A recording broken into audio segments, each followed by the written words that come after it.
can tell, we are clearly not apostle. Her and her sisters are still celebrating.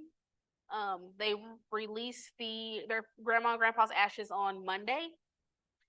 And so they have kind of had the rest of the week. We're praying that they just had rest and healing and get to just kind of spend time with each other as well. So they're having a great time. We've heard some very funny stories that have come out of it so far.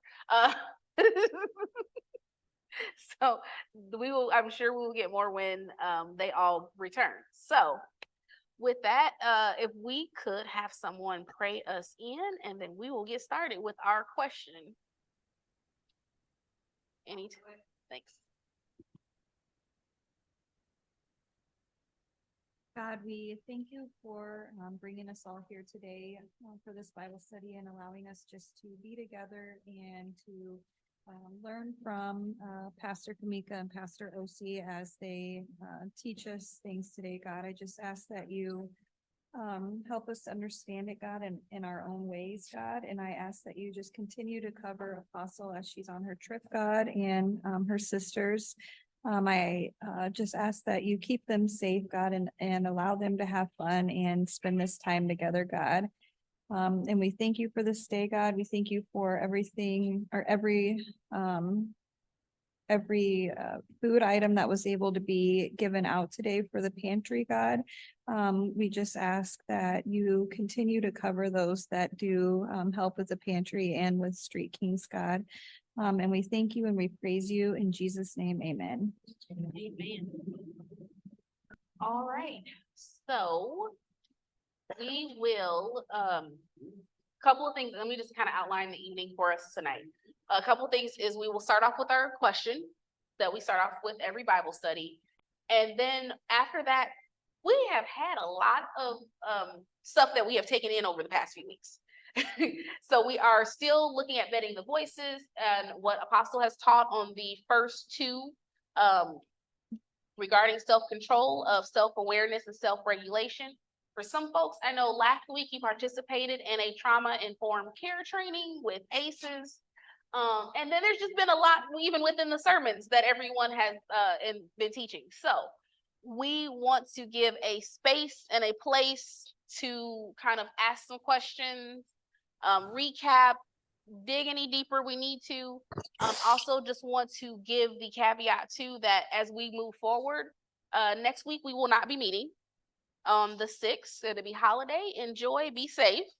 But then the following Thursday, we will have a deliverance meeting here at our church, hosted by Prophetess Blackstock from Lee Summit, Missouri. She will be coming up, and we'll have a deliverance session there for that.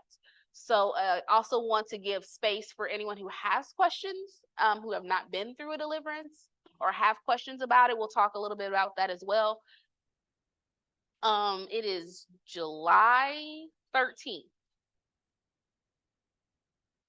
So I wanted to give the space. I know some people, because even leading up to that, usually Apostle calls a fast. I know some people are familiar with fasting and deliverance through Tijuana and other ministries, but I just wanted to give space for people to be able to ask questions about that too. So this is probably more of a Q&A once we get into it.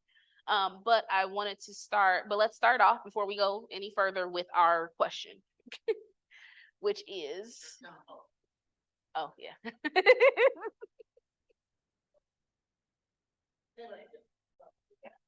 Yeah, Pastor OC left us last week. Hopefully y'all can hear me online.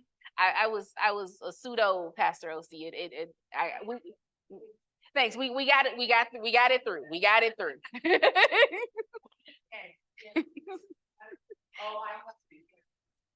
I did have to call him. I had to phone a friend at one point, and we got it figured out. So we're all good. So just a reminder of our question is, how are you displaying to the world that God is your father and Jesus is your brother? Anything that has happened to you this week? Any takers? Papa George. So I want to back up just a little bit. And a few weeks ago, Jody and I were talking, and it was about ask not, receive not. And so then fast forward, so we had our own experience with that, and then fast forward to today, and this morning, on my way to the first Hy-Vee in Grimes, when I was getting ready to harvest food from the different places, I'm praying and just laying it before the Lord, saying, you know, letting him know, like, this is your ministry. We're just here to do what we can to try to do our part. And I'm leaving it up to you to supply the needs for the people. And I know recently the Grimes Hy-Vee has kind of reduced what we've been getting. They have recently changed from us getting everything on Thursday to now they're splitting it between the Bond of Unity, E Greater Des Moines, and D-Mark Pantry. So each one of us is getting a portion of what we used to get at all. And it can be breads and buns, pastries. We even get quite a substantial amount of the dinner entrees that Hy-Vees make. So I'm there, and I usually knock and ask the lady, you know, just to make sure that I'm not taking something I'm not supposed to. And she comes out and she says, well, you can have a half of what's in that cart. And she shows me a container that has like a dozen little items, odds and ends items in it. And I'm thinking, holy buckets, this just ain't much, you know? And she says, and I got some in the cooler.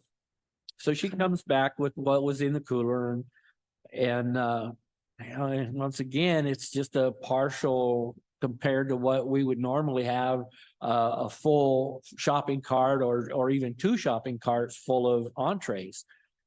So I'm thinking, okay, Lord, well, you know better than I do. So, you know, I guess it is what it is, right? And I go outside, and as I'm walking back to my truck with the stuff that I had, I look over and I see a Sara Lee bread distributor over there, and he's pushing 3 carts. He had 2 sitting on the side on the ground, and one he's trying to shove back up into his truck. And all of a sudden it was like the Lord was saying, ask not, receive not. And it's like, then all of a sudden, I mean, I thought about our conversation with Jody and I. So I go over and I asked the guy, I said, hey, just out of curiosity, as a distributor, do you guys ever donate to food pantries? And he says, I said, because, you know, we could sure use it. And he says, oh, I absolutely know you can. And man, you are an answer to my prayer.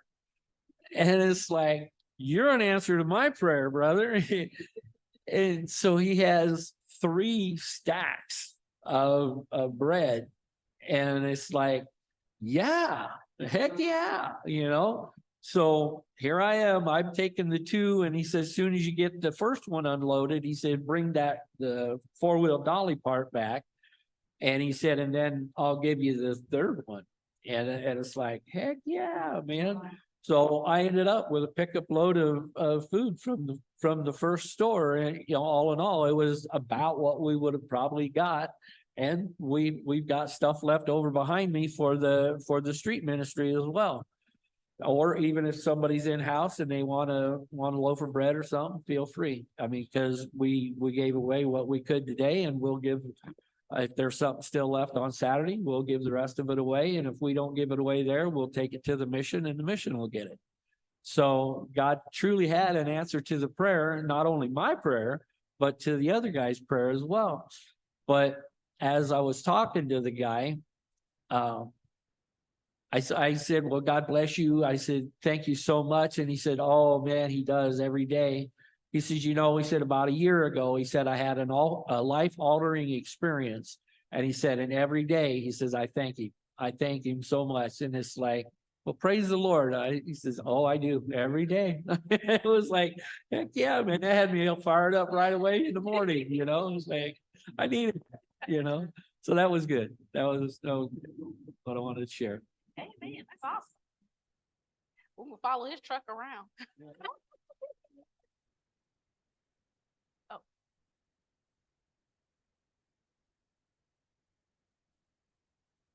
Today, talking to my son, and I have his two children, so he's going, through a rough time right now. And talking to him about God is very, very difficult. So he's constantly asking me for advice all the time, and I'm giving him that motherly advice. But today, for the first time, as I was giving him advice, that I give him the same advice every time, God put in my head, why are you not telling him to turn to me? And so I said to him, you just need to give your life to the Lord and ask him for the things that you want. And if it's meant for him to give you those things, he'll give it to you. And he's like, well, what if he doesn't? I said, then it wasn't meant for it to be in your life. And there's something better at the end of it. And he just kind of stopped with the conversation there. And usually he challenges me, but he didn't. So I think the more that I do that or approach him in that way, it's gonna work. But excuse me. But yeah, God's just reminding me that he was his first before he was mine, and that I need to give him that advice before I give my motherly advice. So yeah, that was neat. I think it's awesome that we serve a God that is not afraid of a challenge. We can challenge him. We can ask him, so God, how's this gonna work? How do you want this to happen? And he actually wants us, because we're giving it back to him. We're not trying to figure it out. And I think sometimes the way our flesh works is that we have to do it. We have to fix it. We got to make it better. We got to give the best. It's on us. And truly, it's never meant, we're not created to be on us. God created us to give it all back to him. So when we give him the ministry, we give him our children, we give him our lives. It's awesome to see him work. And then we can see how he uses us, because he just wants us to be the connector. He's going to do all the heavy lifting. And I think it's awesome to see when you see him do Papa George over here, you on a high. I'm like, I know why you still awake. He's on Holy Ghost high right now, because that is so awesome. And well, everyone, just to see God do that work, when you get to see the miracles, the signs and the wonders, it's hard as a mom to let go. Well, I'm not a father, so I don't know how that is.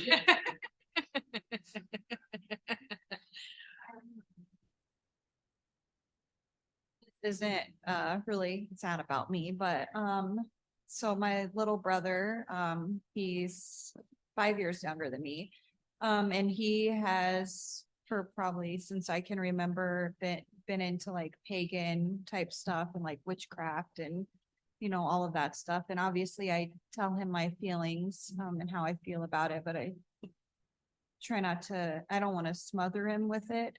But today he called my mom, and as you guys know, my mom's living with me. And when I woke up, my mom was like, I just talked to Brandon. And I was like, oh, really? What did he say? And she was like, well, he went to church last night. And I was like, was it like, cause they call witchcraft churches, they still call them church. So I was like, was it like a church or, and she was like, no, he went to church and he walked in with a pagan necklace on, and he took it off and threw it in the trash, and he gave his life over to Christ and got baptized. Wow.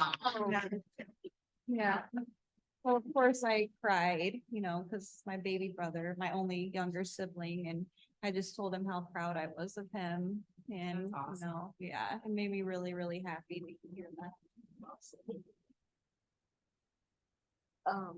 That's awesome. I was gonna also let you guys know too. I know we had prayed for a while back. I don't know, remember the young man that Apostle talked about, Spencer, Amanda's brother, or her, I don't know how he's son-in-law. I don't how would you describe Spencer? Anyway, but he was in a really bad car accident. And at one point he couldn't move. Then he was in a wheelchair. And it was awesome to see him literally at the baby shower last weekend. He just walked in the door.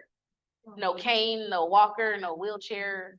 He's working. If you saw him today, you would have no idea that he was as badly beat up and bruising and broken as he was. So also a testament to prayer working.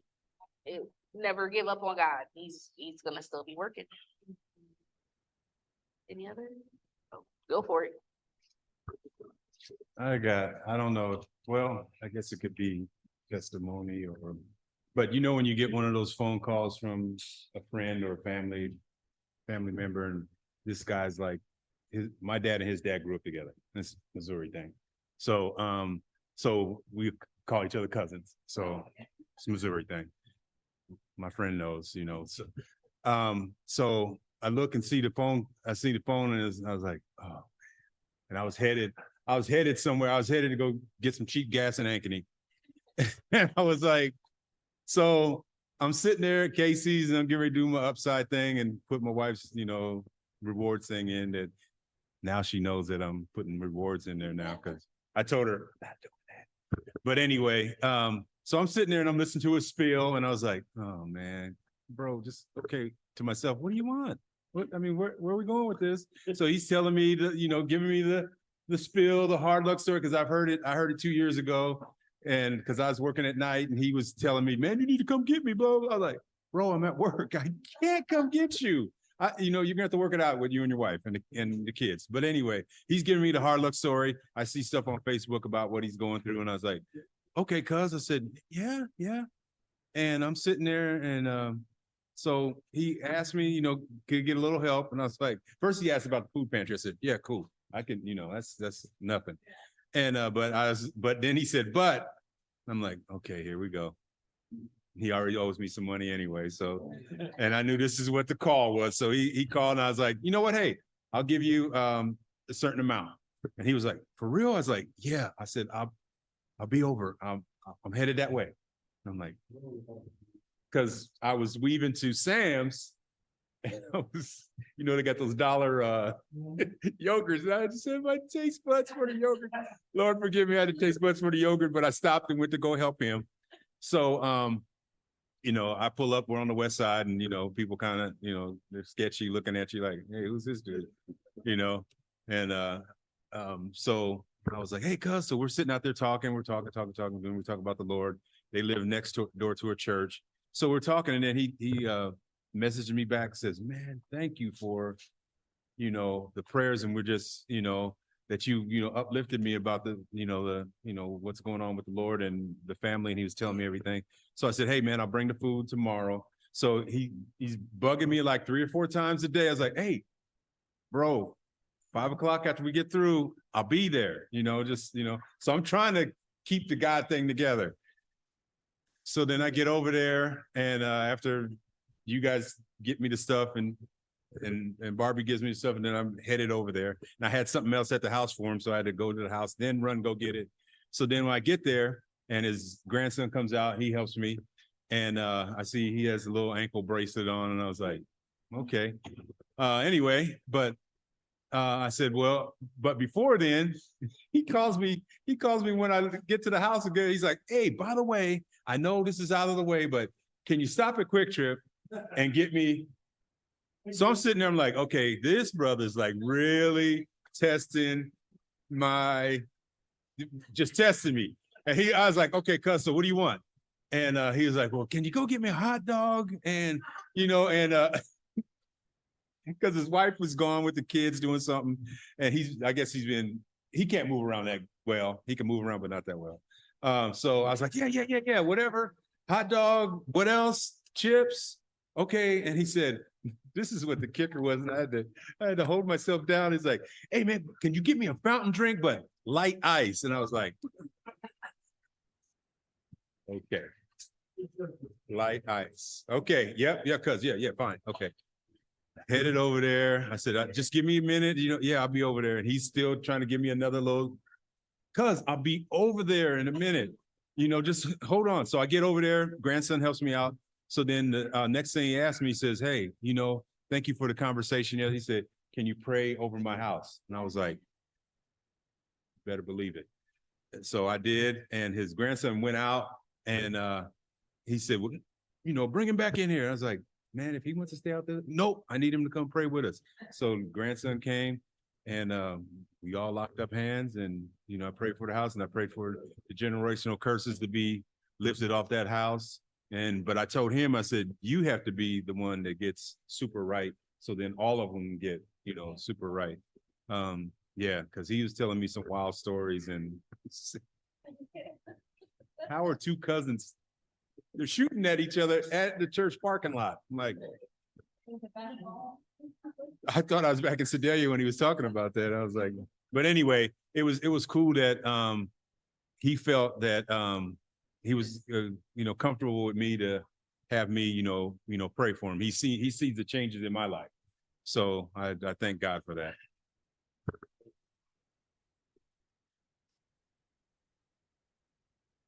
But yeah, you get that call, you're like, kind of like, hey, Mika, you know who the other, you know who the other one is. Yeah, they live here, and you're like, what now?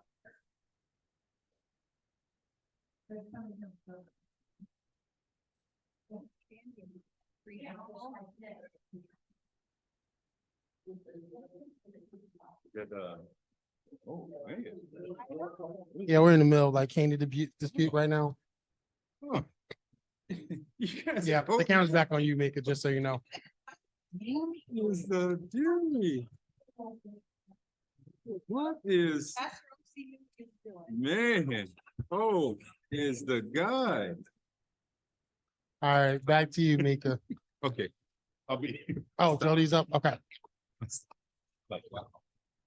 Oh my. Like, I wasn't going to, but Georgia convinced me I should, but, so, my brother and I's relationship has been, distant for many years. He's in prison and he's been asking me for a long time to come visit him.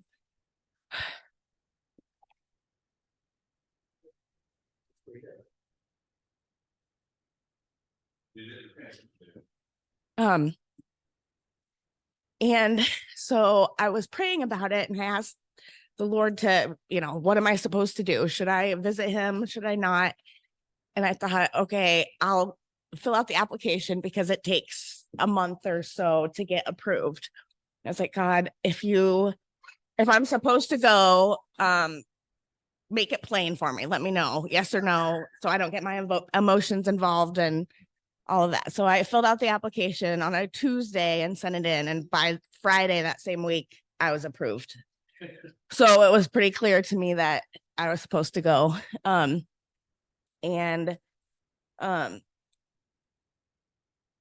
You know, his relationship and mine has been a source of anxiety, really bad anxiety for many years since I was a kid. And I also knew I was supposed to go because I was completely calm. I wasn't nervous. I wasn't scared or anything. And I just prayed that God would help me keep my emotions at bay and just share with Corey what he would have me share with him. So I went to my pastor's the morning. It was last Saturday. This last Saturday, I went to my pastor's the morning of, and they prayed over me and anointed me. And so I went.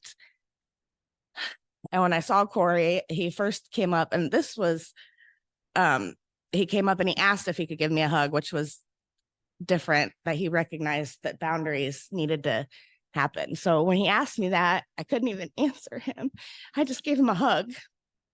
And then we both cried.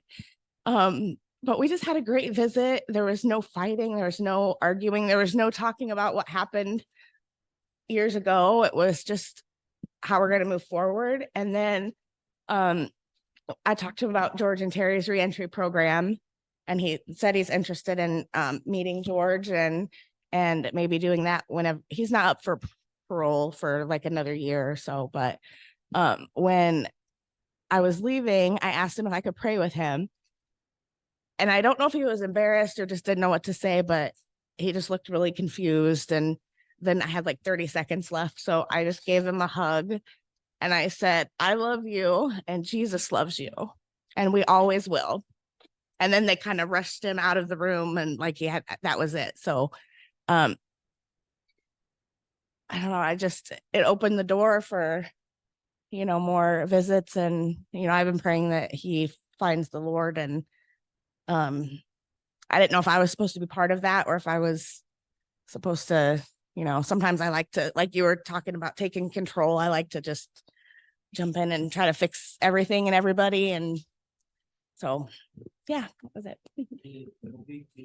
Did he indicate that he knew Pastor Jeremy from there? Yes, he does know Pastor Jeremy. Yep. So he's at least. He's been, yep. Been talking to the chaplain Yep. there in the prison, and so there's a big step there. too. Yep. Yes, definitely. Yeah. Awesome.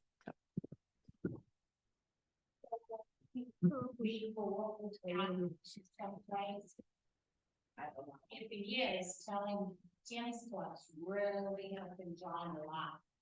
They're strict that that's okay. They go to 2 meetings a week. They have a Bible. They have a Bible study every night.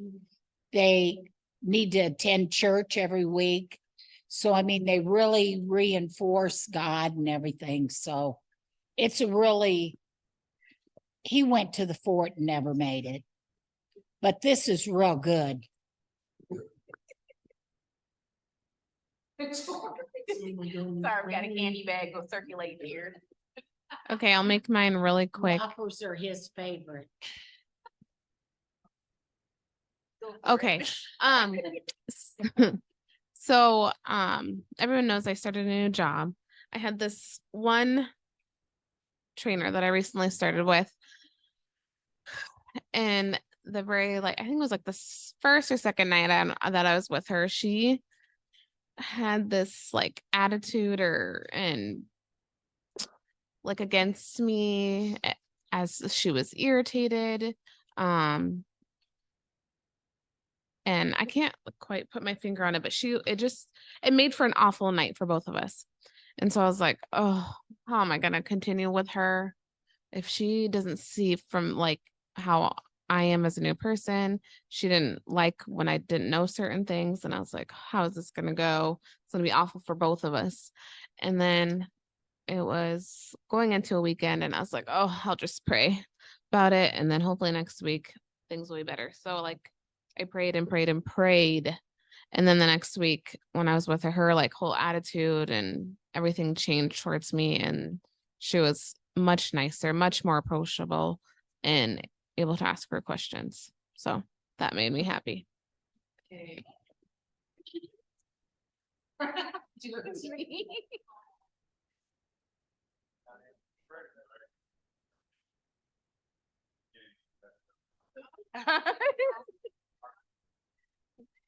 So if you're in the house, there's chocolates again circulating and there's some excitement going on. But wanting to kind of kick off our recap with emotional intelligence is is what we've been discussing with the Vetting the Voices. And with that, does anyone still have their definition of emotional intelligence?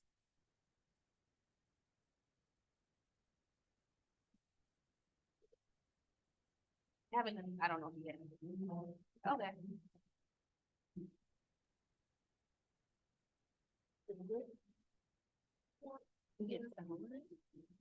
You got another one in there. You can have that one. Emotional intelligence, or whatever that word is the ability to understand, manage, and use one's own emotions to recognize, interpret, something like that, and influence the emotions of others. Perfect. That is exactly what it is. Good job. You got your notes going. So that's what emotional intelligence is. So as we were talking through emotional intelligence, there are 5 components or 5 elements of emotional intelligence. So far, we have touched on self-awareness and self-regulation. So highlights, I guess, real quick of self-awareness. I'm just going to go through these so that we can get to some of the questions that we have. But self-awareness is the ability to focus on yourself and how your actions, thoughts, or emotions do or do not align with your internal standards. And then the other element that we reflected on was self-regulation.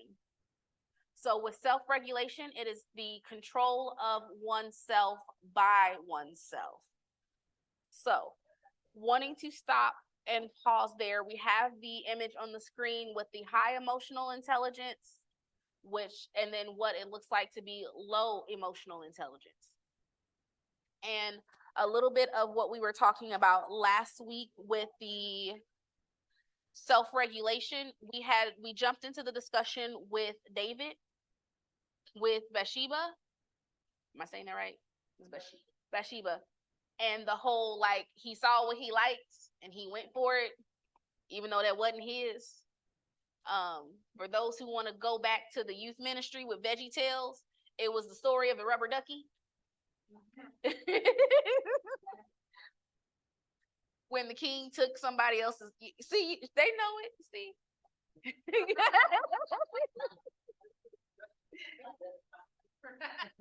Like I said, in the KJV, it was Bathsheba. In the kids' version, it was the rubber ducky that got taken. That wasn't theirs. So choose whichever version you wish. Basically. Right. If it's not yours, you don't touch it. But also there's consequences for touching stuff that's not yours. You're not supposed to do that. I laugh because now that I say that, I think back to there was an era of teenagers in our church that did not understand that about the refrigerator. Pastor Vince knows exactly who I'm talking about. They thought the church refrigerator was like their house refrigerator. And they would go in there and just peruse and eat. And we're like, if you did not bring it, then it is not yours. So people would bring in something. I think we literally had someone bring in a fruit platter one time because they were going to a event after church. And I came into the kitchen to see a bunch of teenagers eating a fruit platter that wasn't theirs. But they just believed that since it was there, since it was in all refrigerators, meant they could eat whatever was in all the refrigerators. Never mind, it had a name. We literally said, do not eat. Poor men's ministry, Pastor Vince and Uncle Troy, they tried to hold their stuff down. Pancakes, sausages, people just made their own breakfasts. Never mind men's ministry. Y'all just wasn't going to get nothing. I'm sorry. So, again, if it's yours, and understanding what those boundaries are, what is yours and what you're able to have. I say that also in terms of knowing your limitations as we talk about self-awareness and self-regulation with the candy. I don't want Apostle coming back to nobody's A1C or nothing spiking in here, okay?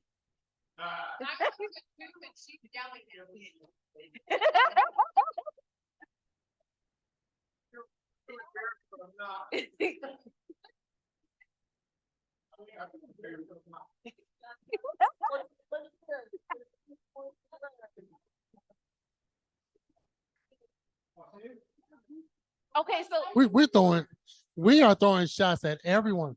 Wow. Okay, this is why. Do I have to do my youth voice? Okay, no. Bubbles and thumbs in 3, 2, 1. We need to do bubbles and thumbs.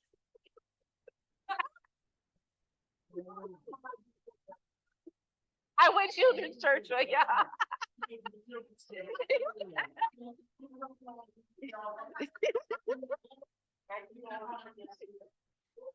So Pastor Oki had to confiscate the candy bags. It was getting a little heated in here. Oh man, now I wish I was there.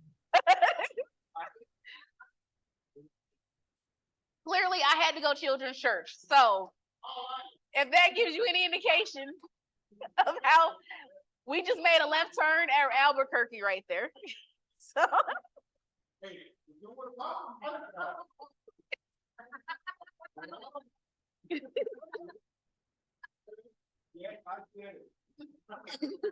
Was she watching this later? Yeah.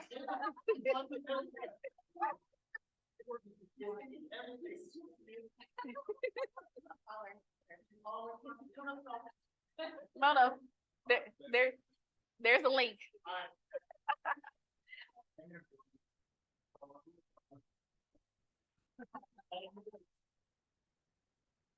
Okay, this is about to turn into my kids texting too. Back to me. Okay.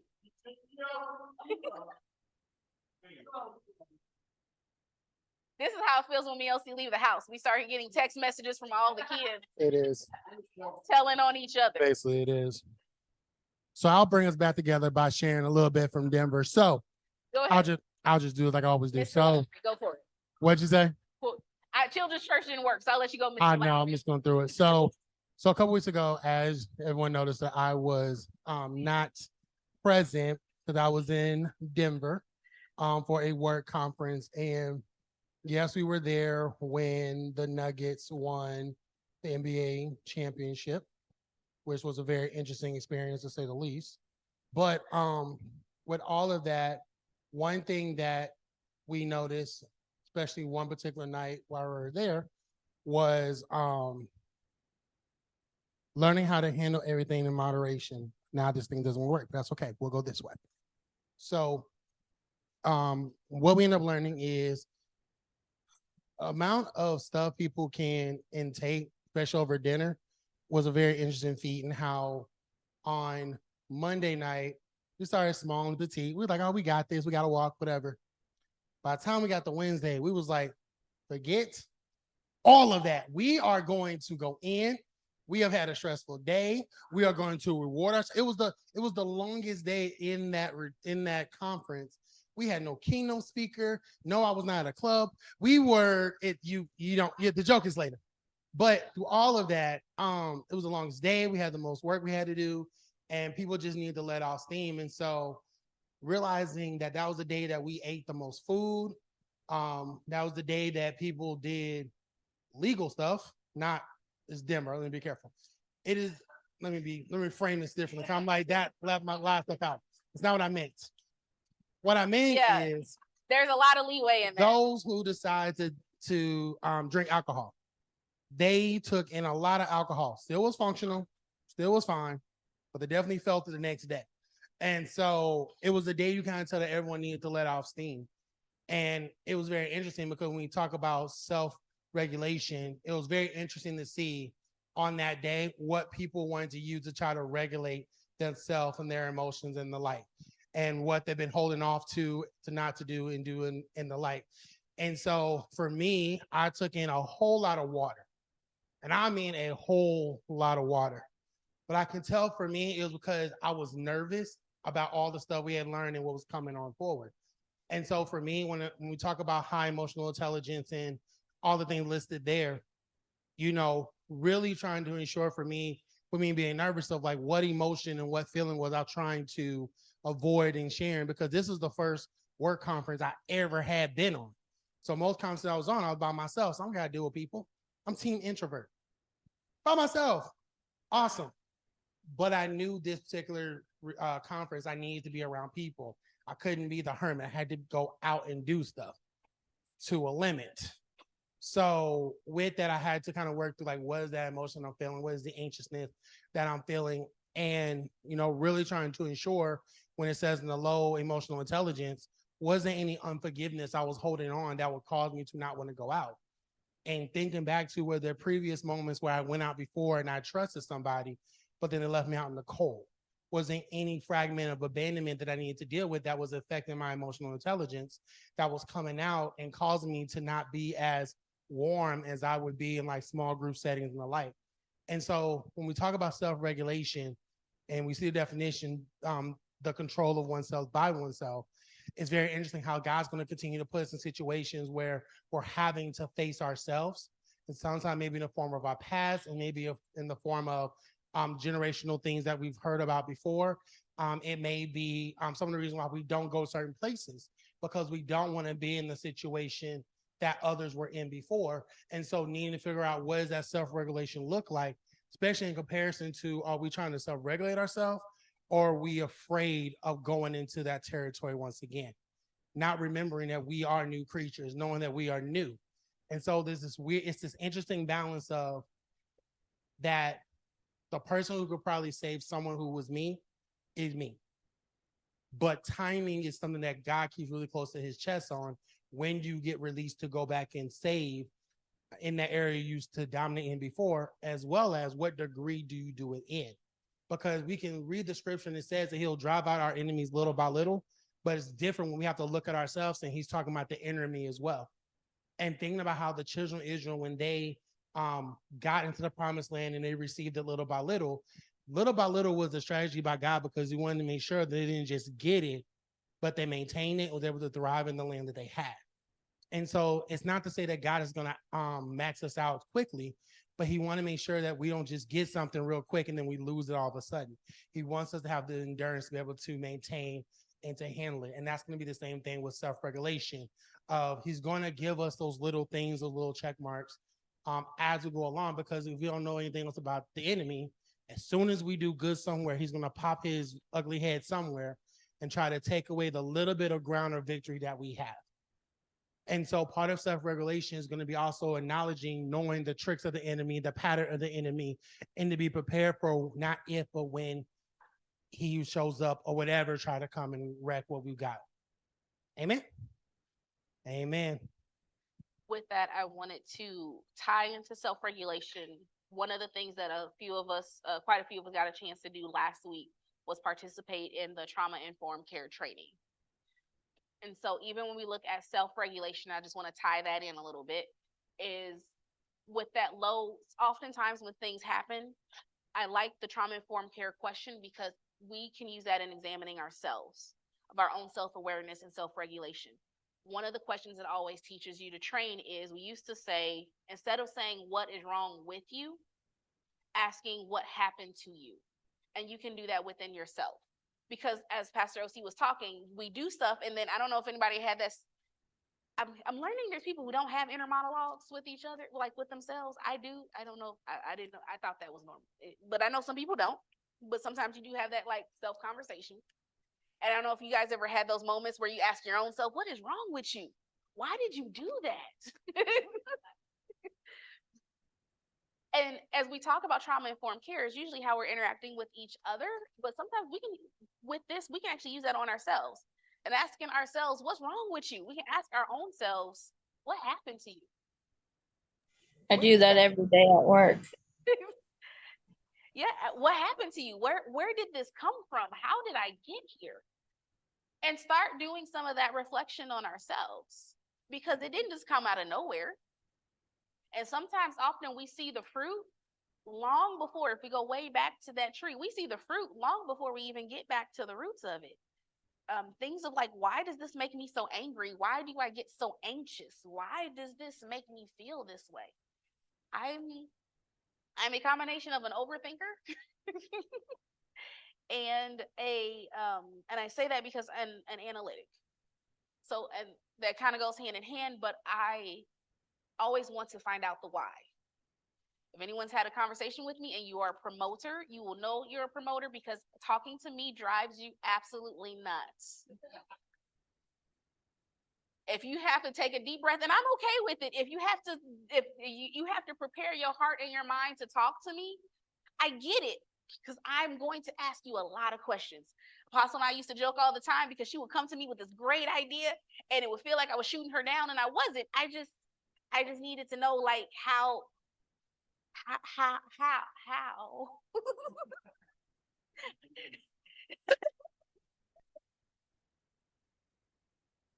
I know some people in the room are like me, like Papa George. You're one of those too that's like, I love it. I love the idea. You gotta do that affirming statement first. I love the idea. It sounds amazing. How do you see that happening?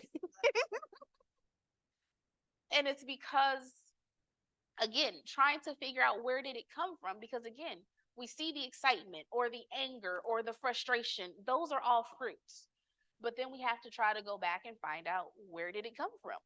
Sometimes it's stuff that we can remember, that like, I feel this way because of a past relationship. I felt that way because my sibling did that to me because of my parents. And some things we can identify really easily. Some things we can be honest with ourselves. I have no idea where that came from. I honestly do not know why I do that. I don't know why that makes me anxious or nervous. I just know I don't like it. I'll say a generational joke that happens is if you are, I guess, considered a millennial, anybody who knows the movie Final Destination, there's like,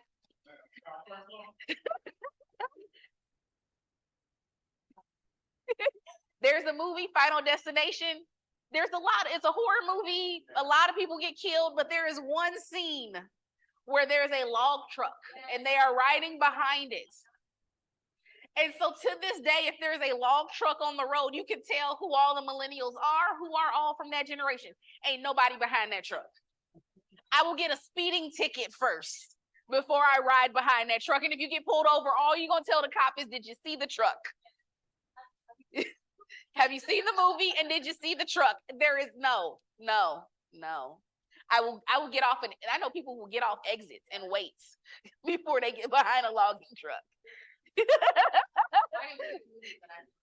That's a bit.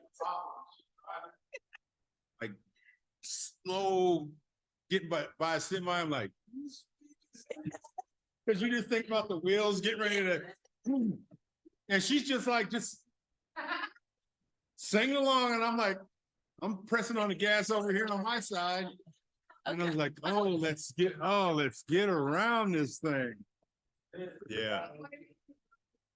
Yeah, and killed the Yeah. person in the car. Yeah. Like that was how somebody died in Final Destination. Through the Yeah. windshield, yeah. No, it's a movie. It's a movie. It was a popular movie in what, like the 90s? No. So it's a popular movie in the 90s. And the way the scene was set up, nobody would have thought this was going to happen. Like, it seemed like the most innocent of scenes that went real bad real fast. And from that point forward, no one trusts. Another example, if anybody here likes the show This Is Us. This Is Us. Yeah. You will never leave a crock pot plugged in. I saw that. Because in your mind, that crock pot killed Jack. Like it killed him. And you love Jack. You fell in love with him. And you hate crock pots now. And you will unplug your crock pot. Nobody trusts a crock pot after that. Crock pots. But it's a TV show. It's a scene in a very popular show. But there was literally a whole big conversation about people not trusting their crock pots after the scene. We went through over a bridge in Minnesota, and 5 minutes later it fell and killed people. Oh, wow. Yeah. It killed 9 people on below, and it was like 7 or 8 above it, and Wow. it fell through. And so those are experiences. No, It's in 3. Minnesota. We just went over it too. What happened? No, I didn't do it. Charlie was saying that a bridge they had just went over shortly after they went over it, it collapsed, killing a lot of people. So Yeah. Yeah. So with all of that, I know we're kind of laughing and joking, having fun, which we should. Yeah. But we did blame for the chocolate and sugar. But now think of it this way. Think about how, as Pastor Mika mentioned, that you have an entire generation that saw Final Destination or This Is Us. And because of something they saw, not they experienced, now that thought that attached itself to an emotion, which is now being attached to an action, right? And the action is, I am never going to drive behind a truck with logs on it. I am going to check triple times if the crock pot is unplugged, no matter what model it may be. I'm going to be cautious when I go over a bridge, the experience. And here's the part. And I'm going to teach that to my children. The same action that I'm now wanting to not happen. Whether I do it verbally or just by them watching. Now I've transferred that thing to the next generation. Just because of a concern fear, thought that I've now taken through an action, and now it's starting to dictate my destiny. That quickly is how that happened. So it doesn't have to be something big. It could be something that little or that small that we have to consistently be monitoring and be able to explain what it is. And notice through all those things, the one thing we didn't do, take it to God.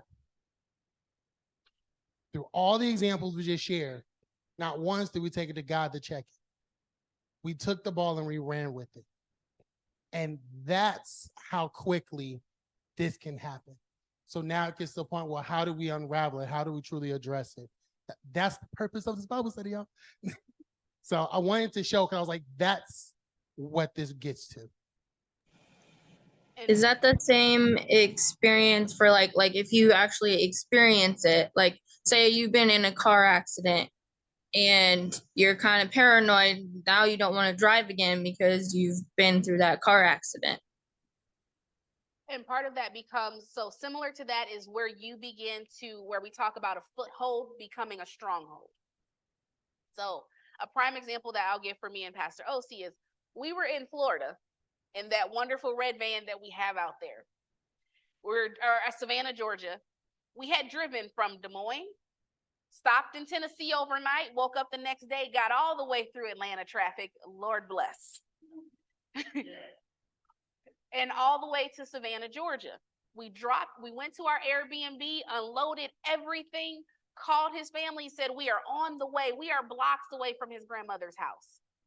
We go to drive over to his grandmother's house, and literally out of nowhere, the front driver tire takes off. Our car drops, and it starts wobbling. He slows down a little bit, and the front of our car is on the road. Our tire is going across the other 3 lanes. Now, there are so many things that went through our mind as it was a long night. We had to try to find somebody. Apparently, you'd have tow trucks need a special tool that can pick vehicles up off the ground. Apparently, I mean, it's not on all tow trucks. They are not all created equal. So we had to then go, 3, 4 tow trucks? 3 tow trucks to find one who has the tool to get our vehicle off the ground. And meanwhile, everybody else is heading to Florida at the end of the week to go to Apostle Scott and Dr. Jackie's in Jacksonville. So we're going to be here for a few days, and then go down to Jacksonville and then go back to Des Moines. We still have to drive back to Des Moines in this vehicle. And there's a lot of emotions, right? Because we think about all of the cities we were in. We were in Atlanta traffic, how fast we were going. We were in the mountains of Tennessee, on the side of a mountain where they have runoffs for semis. And the enemy tries to play back of all the scenarios and all the things that could have happened had we lost this wheel anywhere else. The fact is, God kept us enough that we didn't lose the wheel anywhere else. We did not lose the wheel going 70, 80 miles an hour on the side of a mountain. We lost it going 10 miles an hour on a side street. And we were in a place where we could call family. They came and got the kids. They took them to the house so that we could try to figure this all out. Now, when we got there, they were very good and sugared up. Pastor OC is sharing a picture of he'll share the picture of the van. Share it here. So I say that to say is there was a lot of emotions that went with that. It is an actual experience. We don't know how we're going to get home at this point. We are stuck in a city that's not our house. All these things. So we go through, we get it lifted, we get it towed, we get it in the insurance, we have to deal with dealerships, all this stuff. It's supposed to be a vacation. This is not giving me vacation right now, right? But all that being said is one of the things that happened is once we got a rental car. Here's where God is awesome. Our Airbnb is literally across the street from Enterprise Car Rental. So our Airbnb had horrible parking, and Enterprise says it's our car anyway, so just park in our parking lot. So literally it's closer than here, and across the street was the Enterprise to our Airbnb. They said you're for a car, but we see there's a lot of y'all, so we're gonna give you an SUV. Don't even worry about it. It was like extra, what, $5 a day, $3 a day. We'll pay the $3. We'll pay it. But one of the things that once we did things, God did amazing. Like they got it fixed. We got it in the dealership. Everything was put together. They got us functional and safe. And then we could do the body work here when we got back to Des Moines. All that being said is once the van was together, one of the things that Pastor OC did was drive back down that road in our van with the wheel on.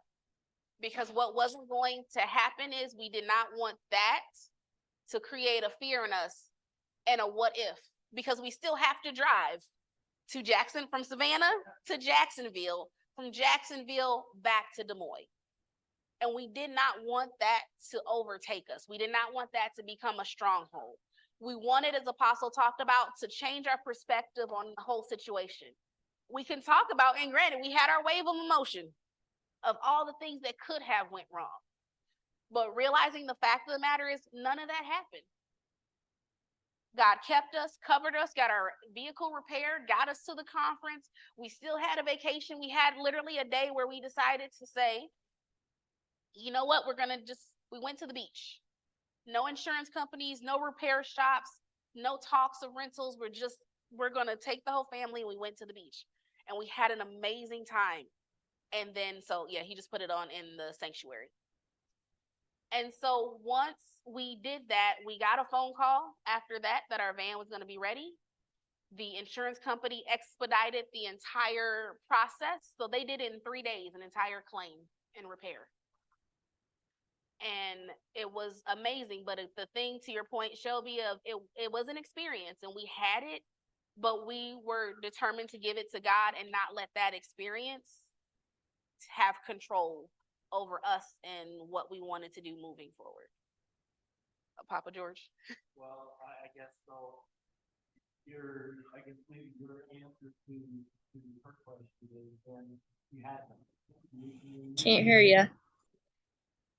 Immediately face the fear of the oneness, so that it didn't manifest into something more. Yes. Oh, end of that one. Oh, there you go. And I always say, my answer to it is I always, going back to what Apostle mentioned about perspective, I always, God showed me fact over fiction, or fact over feelings. The fact of the matter is we were safe.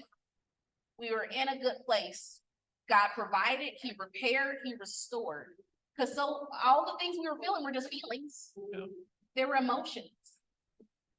But the fact is God provided, and it changed the perspective. So confronting the situation and seeing it for what it really is, the perspective of it.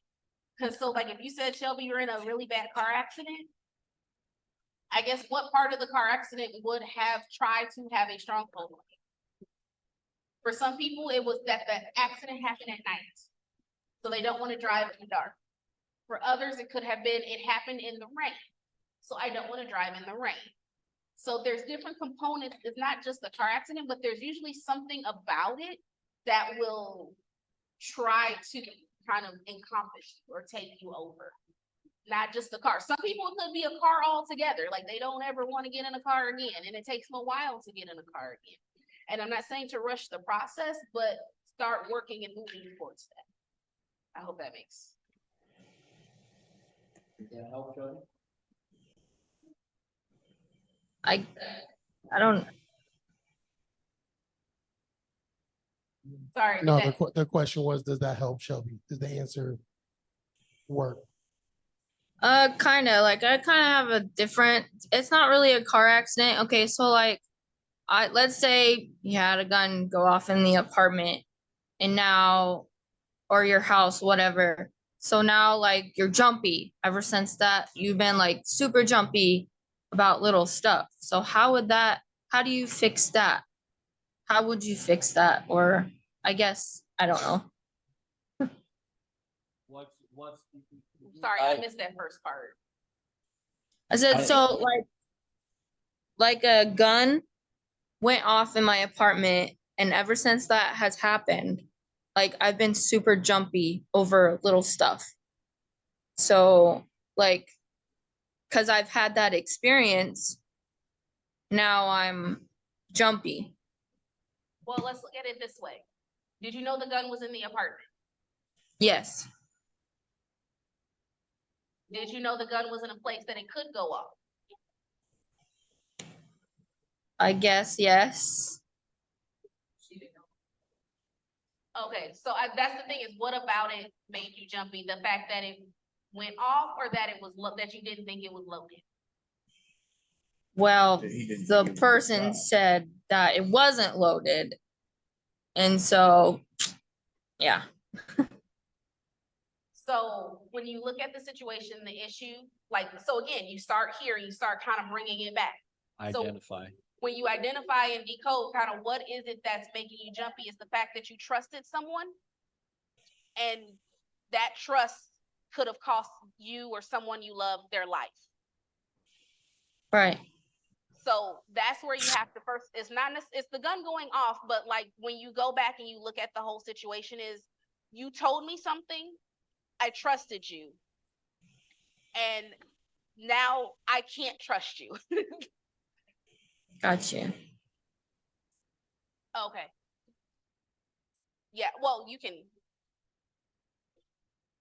Yeah, no, but it just, I was gonna say, Shelby, is it also the fact that when he shot it off, the first thought in your mind was that he shot himself? Yes, so there's a thing is, again, that even with that piece is she trusted what was said. And so trusting in such a vulnerable position. So identifying is the sounds, but then it's like, do you trust yourself? So you trusted that person, and you trusted yourself to trust them. So when you're hearing stuff and you're jumping, what you're really addressing is trust. Do you trust your own judgment? Do you trust their judgment? And giving God the space to be able to work with you on what that looks like. Does that make sense? And so I'll just say that in a lot of, oh, sorry, go ahead. And again, that's where that we have to go back to those situations where it's like, I'm jumpy and we know the situation, right? We knew a gun went off. But what about it? If a gun went off and I expected it to go off, that's different. If I am hearing somebody shaking at my door and my gun went off, I expect that. I'm not jumpy, right? Right. But you're like, I'm good. Like, because you anticipated, you expected, it's okay, right? But then if someone told you, I know what I'm doing, I know how this works, I got this, and then they don't, that can happen with a gun, that can happen with money, that can happen with a car, that can happen in a lot of things, where it's like, okay, the bigger thing is, because here's the thing is, something like that will happen, and then we'll have another area where we're like, why do I do this? And it's something that has nothing to do with guns, but really what was attacked was trust and the ability to trust. So just looking at those and kind of decoding it a bit. Hold on a second. Yeah, no, I'm just. So no, just looking at being able, so that's part of the, as we are going through that self-regulation and the self-awareness piece that we're talking about, is what about it do I not like? I don't know if you ever had this, I have a friend who absolutely positively hates clowns. Cannot stand them. Ironically, she got a theater degree. I don't know how that works. She likes plays, but she hates clowns. I was like, okay. Clowns and mascots, I'll say. But for her, when it came down to it, it was that she was from the South Side of Chicago. And where she lived, if someone covered her face, that was a sign that something was about to go down.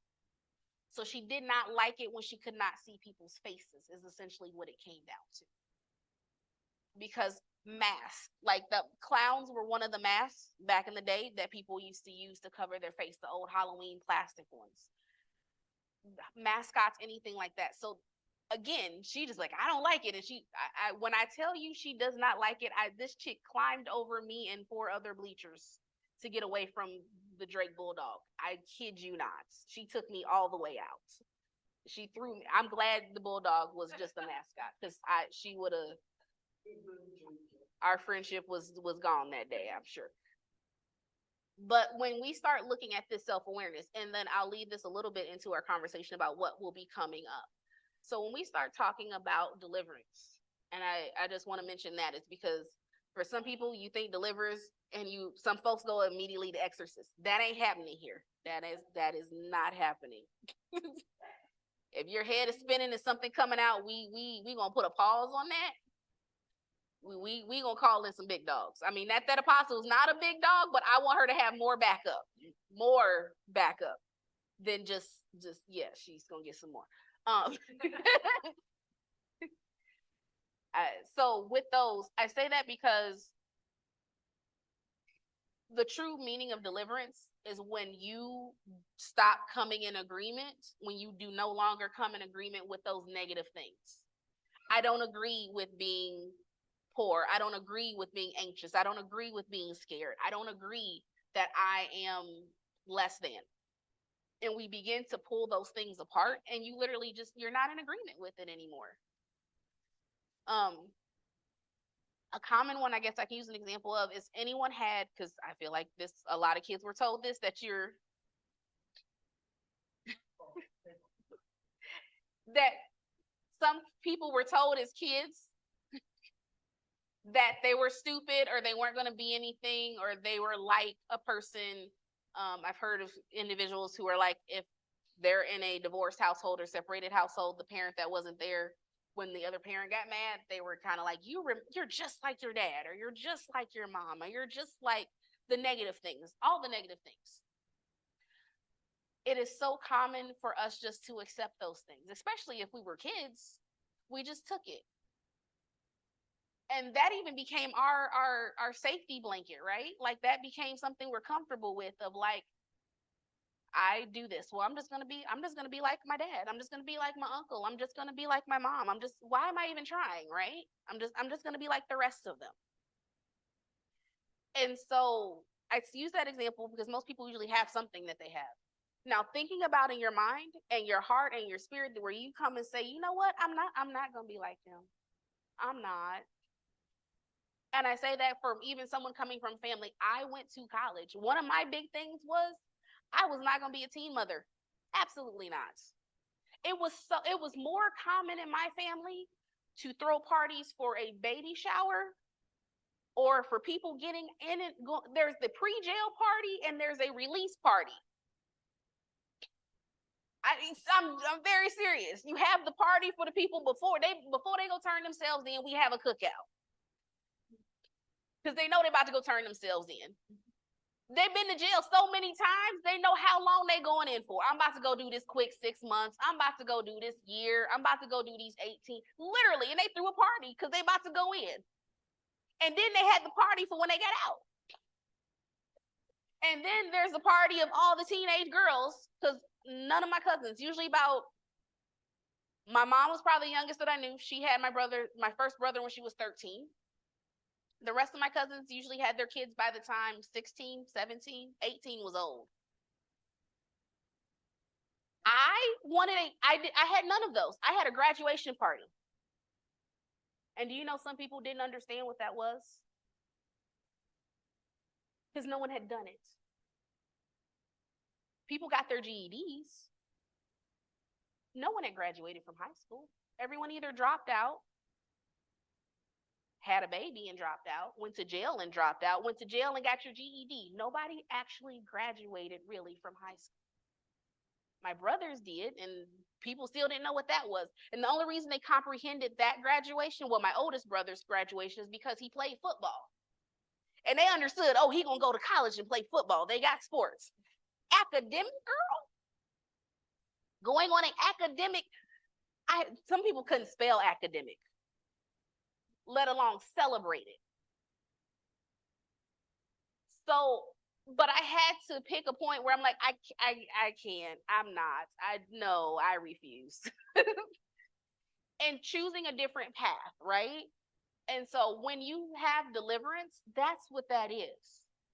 I'm refusing to adhere to anything else that somebody else spoke over me, tried to put on me, even things I put on myself just out of ignorance, just because I didn't know any better. I'm breaking up with all of those things. So when they go through the deliverance prayers, they're going to ask you to recite them. If you're here, and they'll ask you to, spread out, give everybody some room, so people don't hear what you say. Your deliverance is yours. They'll ask that you recite it, and they'll make sure that you can move your mouth. One of the things that happens is that people aren't able to, like, with some strongholds are so strong, they will make you not be able to hear or speak. So basically, you won't either say anything at all, or you'll just, people just move their mouths and don't know the words to lyrics, that song, that type of situation. No, they actually want you to enunciate them so that you can come out of agreement with those things. Oh, go ahead, Dio. No, I was gonna wait for Q&A. Oh yeah. So no. So I just wanted to so I will say, as we go into this and as we go, I'll repeat this at the end, remind me to, is as you guys are having that self-awareness and wanting to self-regulate over the next couple of weeks, maybe jot down those things that you want to denounce, you want to get rid of, you want to let go of. So that's what the deliverance, and I will give the preface that usually before deliverance, there's probably going to be a fast of some sort beforehand. So set of your mind and your heart what that is. If you want to go full, if you want to go no fruits, no veggies. The whole point of the fast is crucifying the flesh. So as we found out one year from my dear grandpa, he loved him coffee. He loved his coffee. That man loved his coffee. He gave up a lot of things, but that coffee, that was the thing. That crucified his flesh was his coffee. Sorry, I say that when we ended the fast, his hand was shaking. He was so happy when he poured that first cup.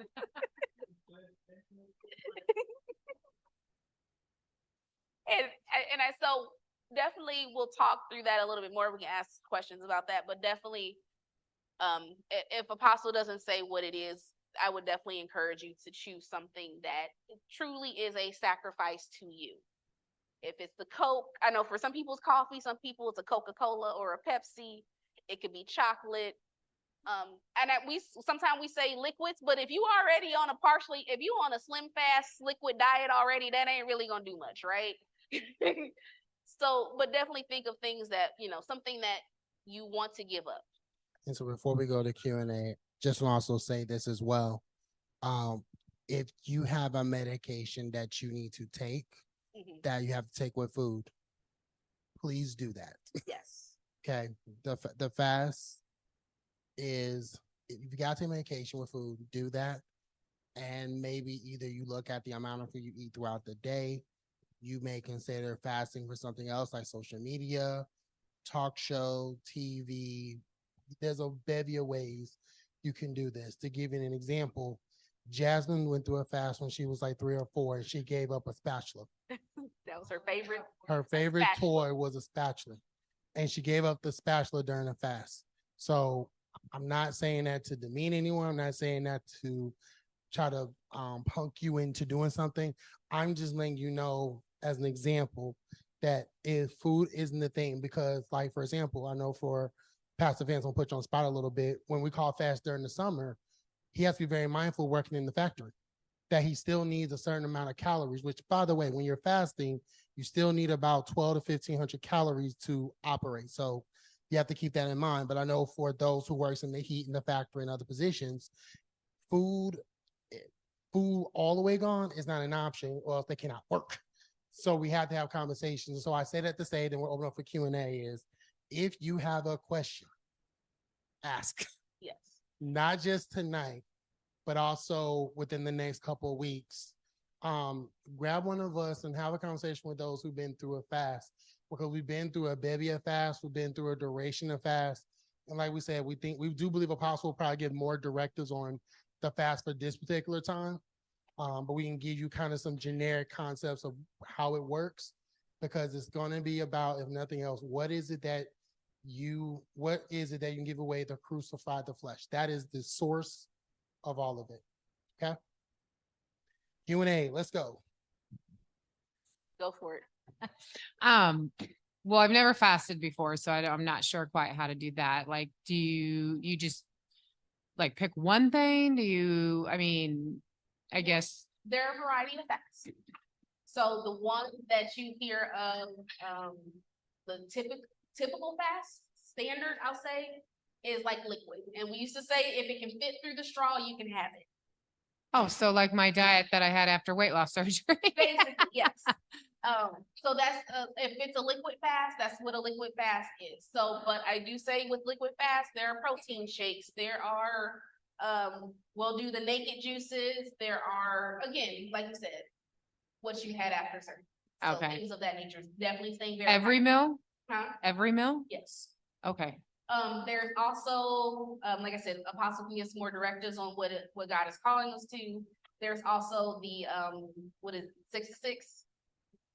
So liquids only from 6 a.m. to 6 p.m. You can eat outside of those hours. There's no meats, no sweets. So you just basically vegetarian it up. And don't think I'm stupid when I say this, but like, what does this do So the whole point of this is, so for your body? I mean, like, what happens is, and I'll explain it this way more for when we talk about, I haven't done one, but I've researched like children deliverance, right? So like little kids, so like Seth and Owie, even Jersey. Here's the thing is, for kids, one of the things is they don't really fast. We did it, Jasmine wanted to do it. She saw us doing it. She wanted to join the club. But ultimately, let's say for kids, what you would do is sit them on a pew next to you, but you don't hold them. And then they say they recite this. The reason I say that is that the most comfortable place in the world for a kid will be sitting on your lap in your arms, right? I want to make your flesh, your body, a little uncomfortable. Okay. Are they still safe? Absolutely. Can you still get to them? Absolutely. Can they see you, smell you, know that you're there? Absolutely. But it's a little less than their most comfortable space. Does that make sense? Mm-hmm. So when you're fasting, you're making your flesh uncomfortable. Don't get sick. Don't pass out. Like we said, still take your medication. Sometimes we have to reset ourselves even too. So would your flesh love, for some people, a slice of cake with the 3 tiers, with the mousse in between it, with the ice cream on top and the drizzle? For some people, their flesh will love nothing more than a nice porterhouse steak with all the toppings and the garlic mashed potatoes to go on the sides, right? Think about the foods you would eat that makes you feel warm and your flesh feel warm and comfortable and excited. Like, we want that not to, you know what I mean? The reason we want to do it is because the reason we're fasting is because we have given into the flesh, right? We have given the flesh everything it wanted. It got the Reese's cups it wanted. It got the cupcakes it wanted. It got to skip the workout that it wanted. The flesh got it got the TV shows it wanted. It got to lay on your couch with the feet up there, right? So this is just one way that we are going to shift the flesh out of the comfort zone. Because here's the thing is, the flesh has been driving us. Our mind, our will, our emotion. That soul has been just kicking it. It has driven our emotions. It has told us what we're going to do, how we're going to feel, how we're going to eat, how we're going to sleep, how we're going to work. And we need to shake that up so that we can reconnect our spirit man to God. Does that make sense? Because as long as it's comfortable, it's not going to change anything. It makes sense. I just don't get it. Okay. Does that make sense that I say that? The point of fast. I mean, I get what you're saying. I just don't get the connection yet. I guess. Maybe once I experience it, then I'll connect with it. Think about it this way. What is your most comfortable position at home? Is it in a bed? Is it in a chair? I'm never really comfortable. Hmm? I'm never really comfortable, but in my recliner. In your recliner. Okay, think about this. If your most comfortable position is in your recliner. And one of the kids call you to come do something. Are you more likely or less likely to get up from the recliner? Are you gonna ask questions? I'll ask questions before I get up.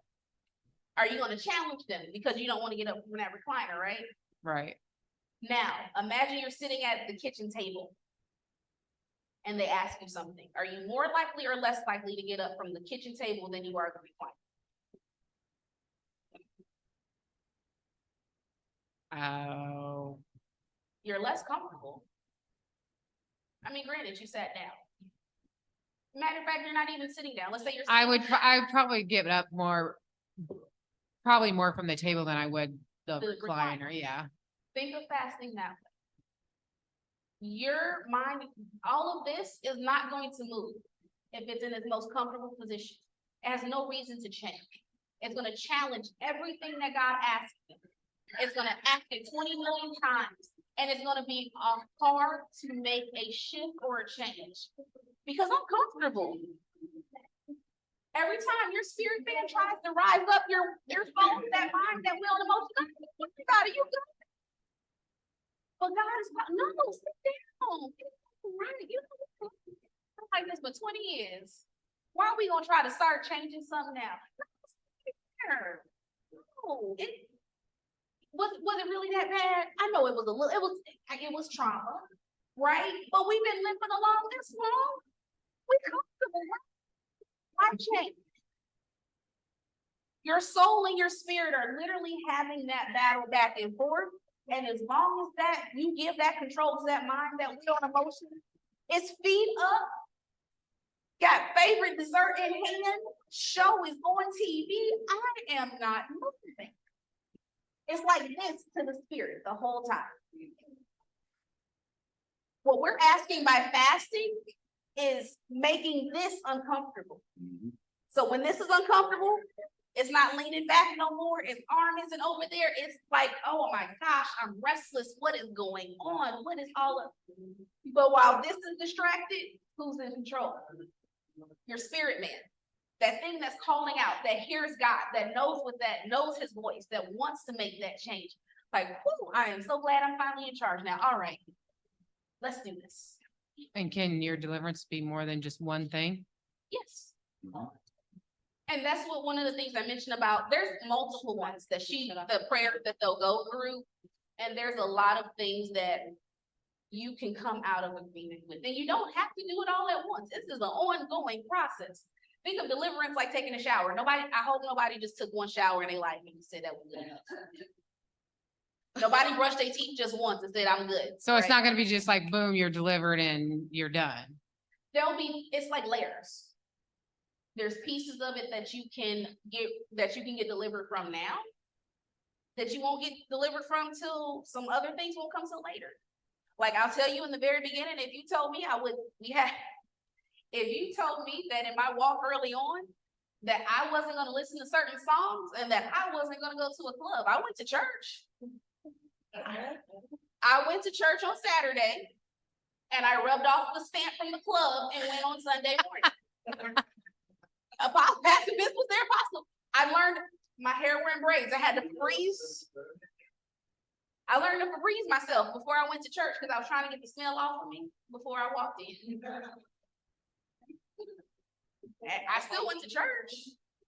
But that's the thing is though, at that point, I didn't see this, right? Now I have no desire to go to it. That didn't happen overnight. This took some years. There's certain songs that come on the radio, I'm like, ooh. I listened to that. Not only did I listen to it, I sang and danced along to it. I'm like, I shouldn't, Jesus, I am sorry. Some of the things I'm getting delivered from are the declarations that I declared in these songs.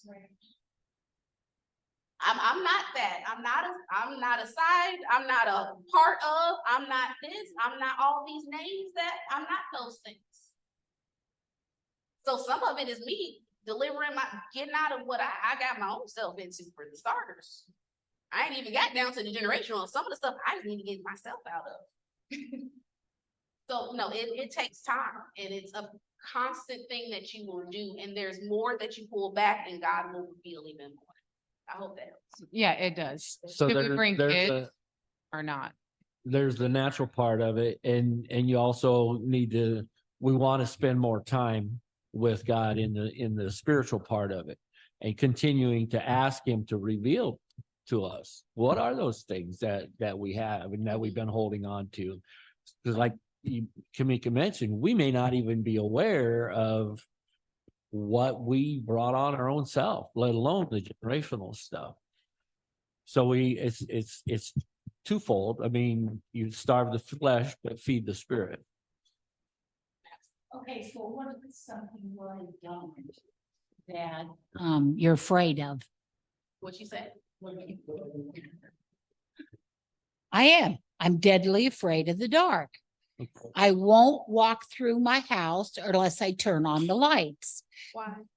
Well, No, let No? her talk. Charlie, yeah. no, that's not it. Because my ex-husband always thought it was so funny to hide behind doors or hide in the closet, and then he'd jump out and scare me. And so that is stuck in my head that I'm paranoid. Did you ever get hurt from something like that? No, I just got scared. Mhm. Okay. So like at night, I always eat string cheese. So if he doesn't bring me my string cheese, I have to go in the kitchen to get my string cheese. I turn on probably 3 or 4 lights. I know it's stupid. Well, I shouldn't be afraid, but I'm deadly afraid of the dark. you're not, it's not stupid, and also you're not deadly afraid. Here's the thing, is that is something where you can invite God in Yep. to help you address what that is. Screen, that's not okay. I know it's not, again, I'm going back to Betty Tales. I give you a song, God is bigger than the boogeyman. Look it up. I'll send it to you. It comes down to the trust. Yeah, the trust piece. You feel that there's something that you don't trust that. Here's the thing is, do you trust that God will keep you through anything? Yeah, The same God that has kept you your entire life. That has healed you from the cancer. That is the same God that can keep you from anything that can jump. If he can keep you from everything that you see, he certainly can keep you from everything that's trying to hide.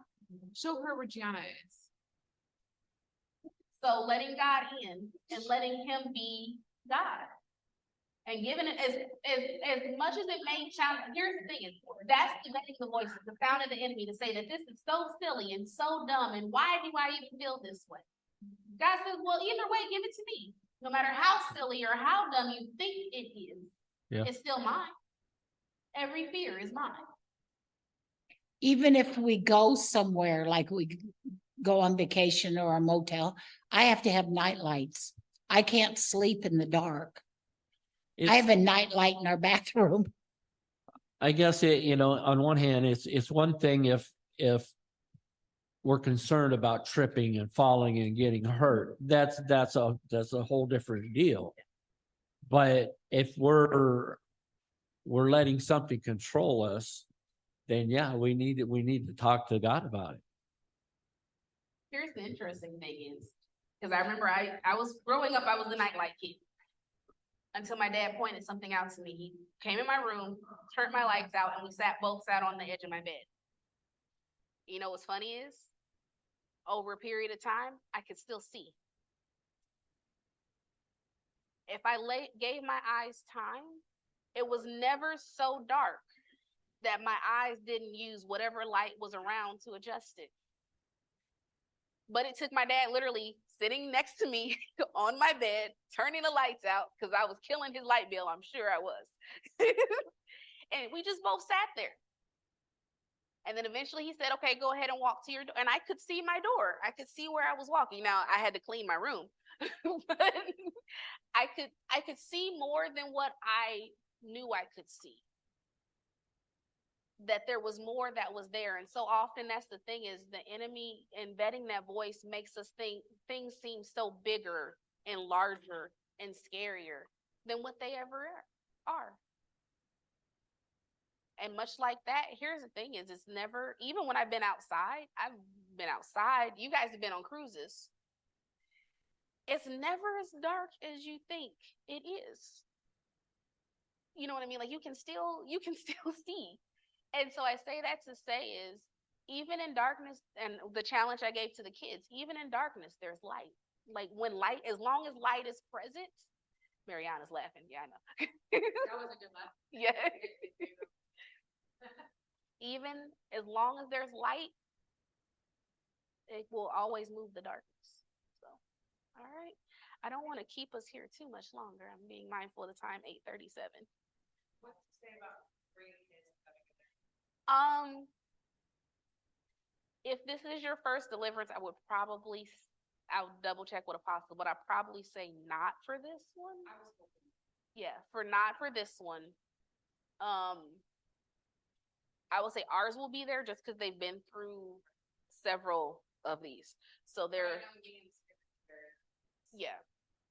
My long-term goal at some point is actually, there are specific ministries that do deliverance for children. I would like to eventually do one specifically for them, where essentially we will take what you will hear in the grown-up deliverances, and I want to take some of the words down, if that makes sense.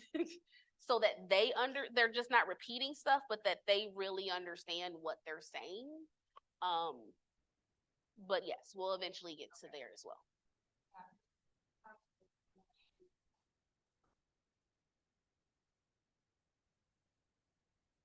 No. I want to hear that story. Oh, No. No. I'm not sharing this story. But the point, but what I will say is this. A little bit of sneak preview, then I'll give some scriptures that we can close out. What we had to learn how to do deliverance, okay? What I mean by that is, the first rounds we went through it was interesting, is what we'll say. Because we thought that if you're doing deliverance, it should be aggressive. Let's say that word, right? Aggressive, loud, and all those things. That's where we were at that time. Then as we grew into the understanding of how true deliverance operates, and reason why I'm feeling very compelled to go back to the word is to see how it happened with Jesus Christ at the helm. It wasn't always aggressive. It wasn't always vicious. Really, 9 out of 10, it was very cool, calm, and collective because of the authority that he knew that he carried. So we didn't learn that deliverance can happen in different forms. It wasn't just let's say, the dramatized, spit up, and all the other things you may hear. It can happen with tears. It can happen with release of gas. It can happen with laughter.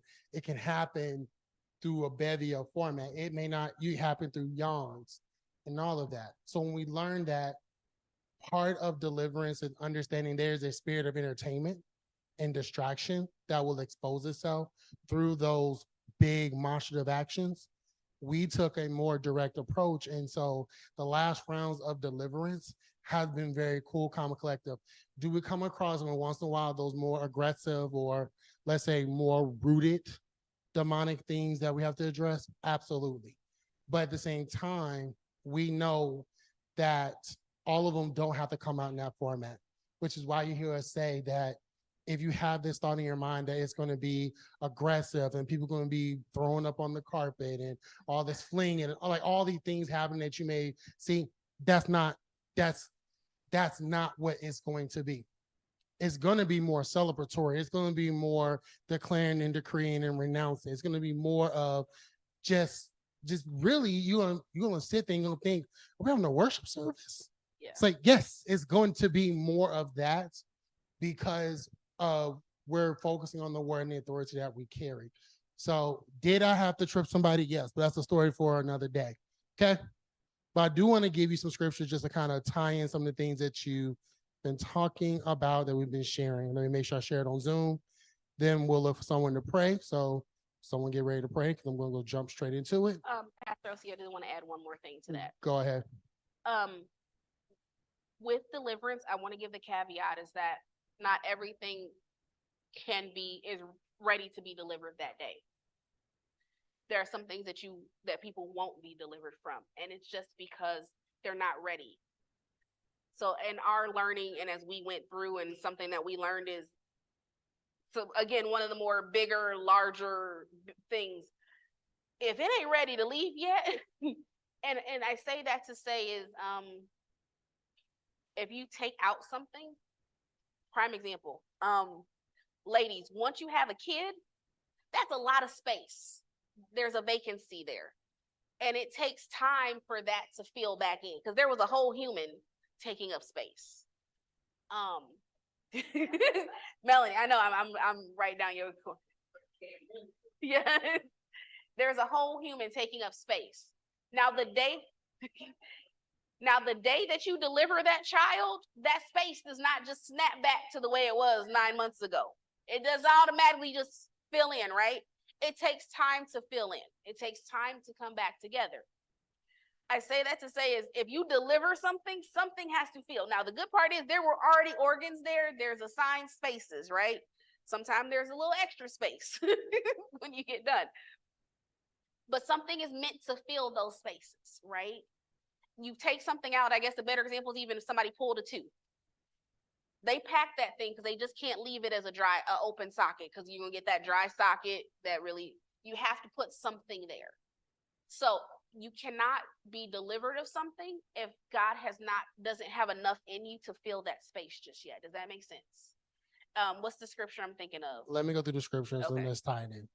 So real quick, Luke 9:23-25. It says, then he said to them all, if anyone desires to come after me, another version says, to be my disciples, let him deny himself, take up his cross daily and follow me. For whoever desires to, which you cannot see, click it. For whoever desires to save his life will lose it, and whoever loses his life for my sake will save it. For what profit is it to a man if he gains the whole world and is himself destroyed or lost? When you look in other versions in Luke 9:23, it'll talk about crucifying your flesh. That's part of denying yourself, is your flesh part. So in the midst of being a disciple of Jesus Christ, there is a portion where there is a denying of what the flesh wants and desire. Why is that the case? If you scurry over to Romans 8, and we'll pick up at verse 5, it says, for those who live according to the flesh sets their mind on the things of the flesh, but those who live according to the Spirit, the things of the Spirit. For to be carnally minded is death, but to be spiritually minded is life and peace. Now, why we even go that part? Verse 7, because the carnal mind is an enmity or enemy against God, for it is not subject to the law of God, nor indeed can be. So then those who are in the flesh cannot please God. So Danita, part of the answer to your question about why do we go through the fast and we crucify the flesh is because our spirit man is in a battle with our flesh. Someone's in control. And so either our flesh is going to control what we do, or our spirit man is going to control what we do, and the flesh is going to be under submission. And so when it comes to a fast, it's that self-examination of things that's been operating in our flesh that we've been letting it lead. And it may not be leading all the time, but the moments in which it does. So part of that fast is to identify those areas where our flesh has been leading, whether it may be overindulgence, whether it be, you go through the list, you'll find out. So that's kind of a piece of that puzzle to answer part of your question. But then Pastor Kamik, I think this scripture starts to get to your point. 1 John 3:2, it says, beloved, now we are children of God, and it has not yet been revealed what we shall be. But we know that when he is revealed, we shall be like him, for we shall see him as he is. The part that it really illuminates the part when you're talking about the onion analogy. about is being peeled little by little is we're going through this journey. And as we continue to go through, we're going to continue to hopefully look more like him. But God is a God which he understands how much we can handle and how much we can bear at any given time. So he's going to do it in levels and layers because we go through the moment and experience where once we identify something's there, we go through like a miniature shock moment of, oh my gosh, why is that there? Oh my God, why did I allow that to be there? We start potentially fall into a trap of blaming ourselves why it's there. And God's trying to stop us and say, no, no, no, no. It's now time for you to be separated from this thing. It's now time for you to release this because now there's a safe landing to take its place. There's something already budding up to where when this leaves, it's going to be a small vacancy and something's going to slide in. And there's things where we may still be carrying that God is covering because he's working out that process inside of us. Because if you think about it, there may be things or places or individuals that you aren't ready to have conversations with because you're still holding unforgiveness. You're still maybe going through a moment where you're like, I don't know what I would do if I'm in this situation.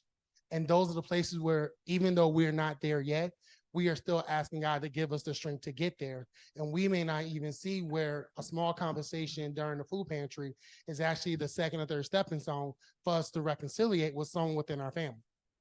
You see what I'm saying? So God is still moving and walking us towards that deliverance, but he needs for us to build up the skill and go through that self-examination multiple times before we fully release it, especially with those people that we say we forgive, but we don't act like we forgive. We'll bookmark that. Moving on. Okay. But hopefully that gives some context. Hope I answer your question, Pastor Kamika, about the layering and the things of that nature and how this deliverance is not just a one and done. It is constant deliverance. It is constantly renunciation. It is constantly evaluation. And so walking through that, that's why we mentioned, don't plan to do this by yourself. Don't plan to try to do this alone and be a lone ranger. Ain't gonna go good. Trust me. We're talking from experience, y'all. Okay.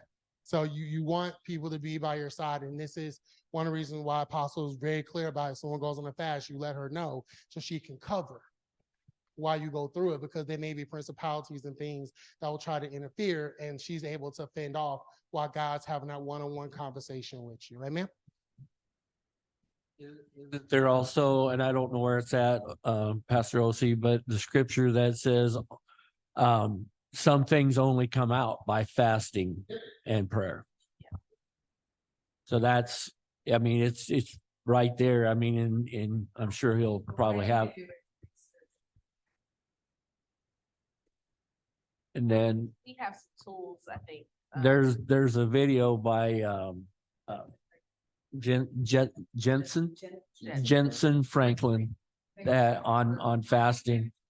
So that's a good one to go to as well. So right there, Matthew 17:21, however, this kind does not go out except by prayer and fasting. So right there in the word, it tells us that's something that he wants us to be aware of. Yeah. Yeah. I mean, that's, I guess, yeah, because you know where he fasted. Let's see, do you know where he fasted? No. You don't? I did, that's what I was asking, did it fast? I didn't know that he fasted. So here we go. Do you remember when we talked about, do you remember when we keep talking about Jesus Christ's first battle with Satan? Yes. When the 3 questions, right? The chapter before is when we see that Jesus Christ fasted. So when you look at it, when you ever look in the gospel, it's like either chapter 3 or chapter 4. Basically, the moral of the story is this. As soon as he got baptized by John the Baptist, and we have the this is my something like that moment, right? The dove, alignment, all that stuff. As soon as that happened, he gets thrusted into the wilderness, right? When he's in the wilderness, he fasted for 40 days. Oh, that's right, yes. There you go. I was like, I know you. So the point is, Sorry. no. Yeah. And that's fine. But that's where, because that's the thing about the Bible, and this is where the teaching me comes out, is we have to talk about it in context. We have to talk about what is the order of things, because order matters to God. So as soon as Jesus Christ was identified as the Son of God, the Son of Man, He went into the wilderness, fasted 40 days and 40 nights, being tempted by the devil. And then we get to the point where he comes out and he has those 3 questions with Satan. But did Jesus Christ fast? Absolutely. Did he fast before he got served up? I'm sorry, went to be crucified?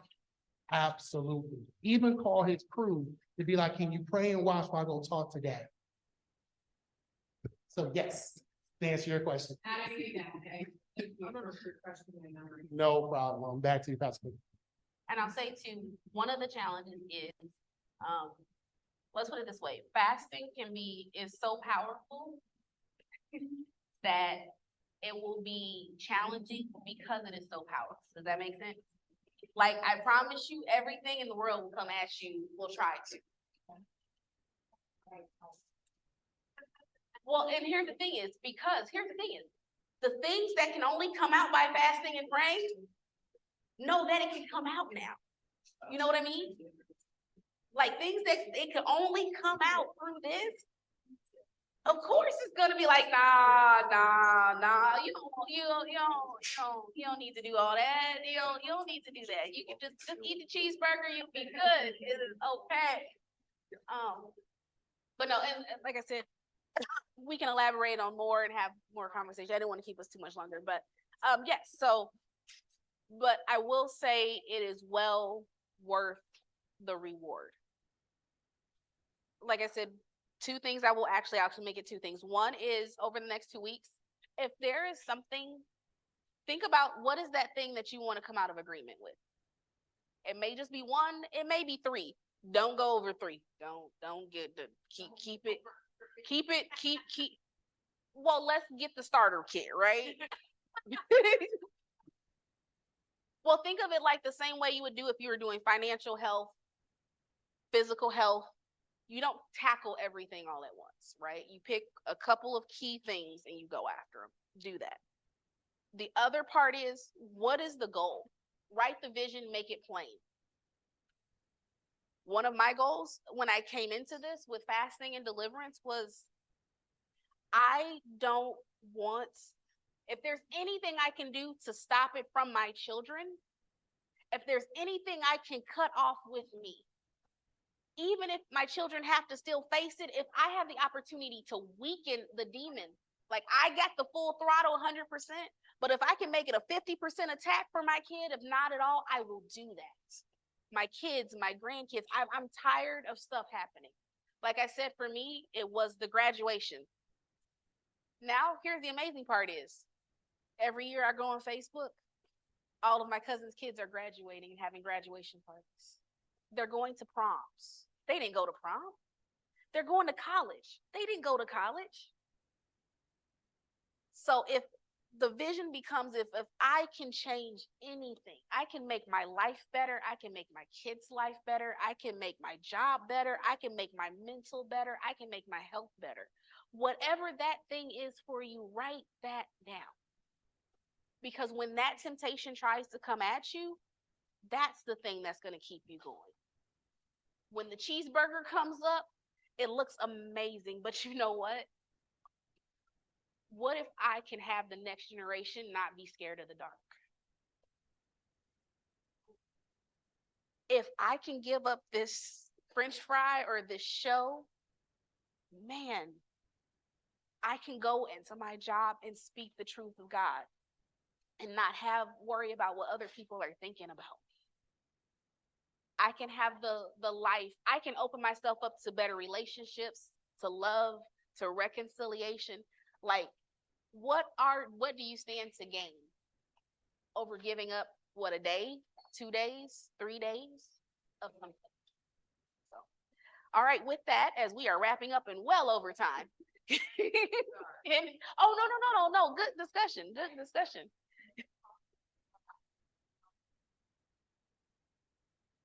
I'm going to ask her this weekend. Yes. Yeah. Yeah. We can tell you something. Yeah. So. And if we could just keep Miss Velda in our prayers. Yes. I talked to her today and she to make sure there's been no damage done from that. So I told her that I'd say a little prayer for her if there's damage. Absolutely. All right, any other prayer requests? We'll continue to keep Street Kings lifted. For the Spirit Midwest Ministry fundraiser down here. Yes, sir. There's no surprises and that the Lord is glorified through it. Awesome. Yeah, absolutely. All right, any volunteers to pray us out tonight?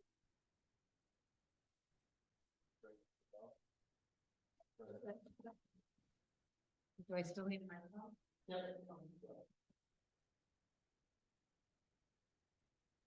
Lord, we just thank you for tonight and what we learned and all the questions and all the answers that came in your glory. And we just thank you for keeping everybody safe that is traveling, that they have safe travels home or to wherever destination that they're going.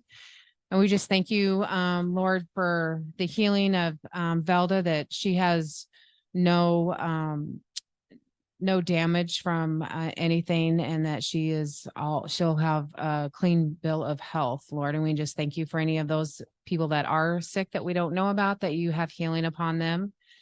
And we love you and thank you for everything that you've done. In the name of Jesus, amen.